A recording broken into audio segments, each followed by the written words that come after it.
Ciao a tutti.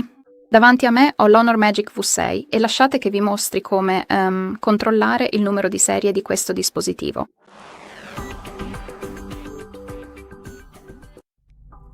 Quindi iniziamo aprendo il tastierino numerico, toccate il tastierino e inserite il codice che è asterisco cancelletto 06 cancelletto. E come potete vedere in fondo a questa finestra pop-up abbiamo il numero di serie di questo dispositivo, quindi basta toccare OK. E ora un altro modo tramite le impostazioni, quindi basta aprire le impostazioni. Qui dobbiamo scorrere fino in fondo per trovare l'opzione Informazioni sul telefono e toccarla.